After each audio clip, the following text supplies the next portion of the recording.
What if I told you that the reason you're not rich has nothing to do with your salary, nothing to do with the economy, nothing to do with bad luck? It's a habit, one single habit, and you probably do it every single day without even noticing. It doesn't feel like spending $100. It feels like nothing at all. A coffee here, a delivery fee there, a subscription you forgot about, one tap on your phone. But add it all up, and this quiet little habit is silently draining more wealth from your future than almost anything else you do.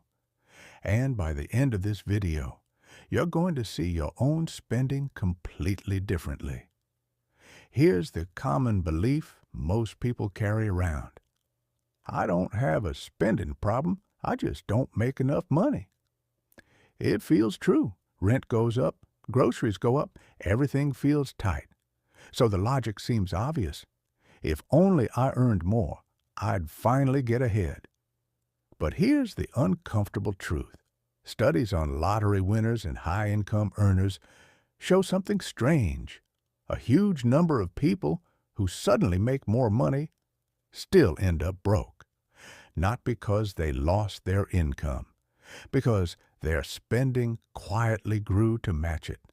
There's a name for this in psychology. It's called lifestyle creep.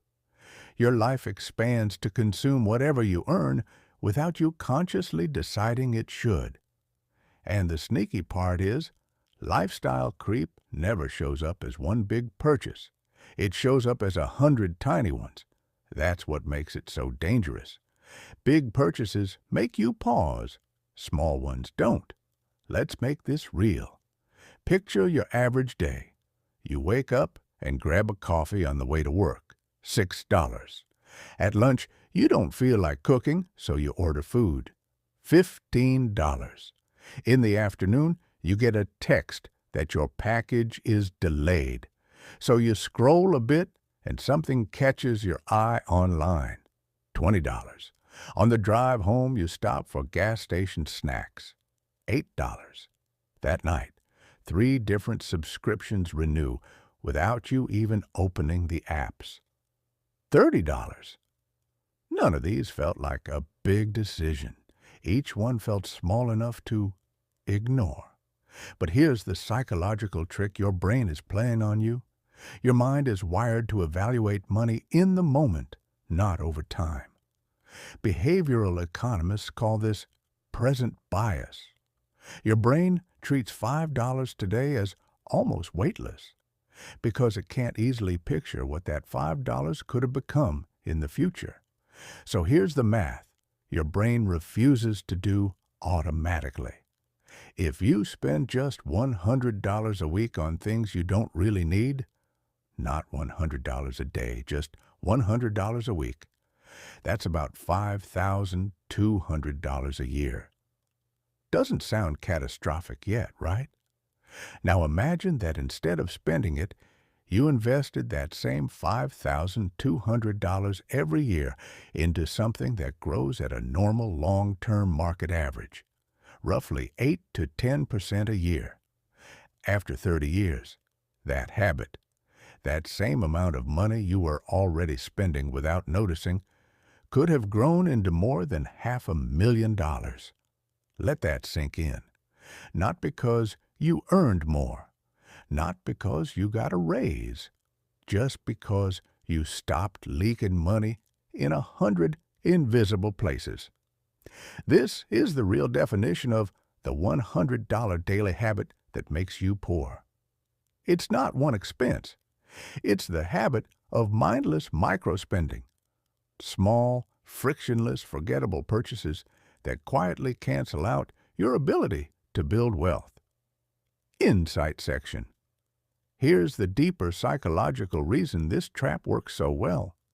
Money spent in small amounts doesn't register as spending in your brain the same way a big purchase does. If someone asked you to hand over $5,200 in cash right now for random things you don't need, you'd say no immediately. It would feel painful, real, significant. But spread that same amount across 365 tiny decisions, and each one feels harmless. $5 won't change your life, so your brain approves it instantly. That's the trick. It's not that you're bad with money, it's that your brain isn't built to feel the weight of small, repeated choices. There's another force working against you, too: convenience. Every tap to pay, every saved card, every one-click order is specifically designed to remove friction from spending. Less friction means less thinking. Less thinking means less resistance. And less resistance is exactly what turns a rare treat into a daily default. So the habit that keeps people poor isn't laziness or bad luck. It's the invisible gap between how money actually adds up and how our brains experience it in the moment. Practical takeaway. So what do you actually do with this? The goal isn't to stop enjoying your life or cut out every small pleasure. That's not sustainable, and honestly, it's not even the point. The goal is to make the invisible visible. Start by picking just one category, whether it's food delivery, subscriptions, or impulse online shopping, and track it for 2 weeks. Not to judge yourself, just to see the real number. Then ask a simple question before small purchases. Am I choosing this, or am I just not thinking about it? That one sentence puts a small amount of friction back into decisions that were running on autopilot. And finally, redirect even a portion of what you save. It doesn't need to be dramatic. Automating even $50 or $100 a month into savings or investing means your money starts working the same way your spending habit used to work against you: quietly, consistently, and without requiring willpower every single day. The truth is, you don't need a bigger salary to change your financial future. You need to notice the pattern that's been running quietly in the background this entire time. Wealth isn't usually built through one big smart decision. It's built through avoiding 1,000 small unconscious ones. So the next time your thumb hovers over a payment button without a second thought, pause for just a moment.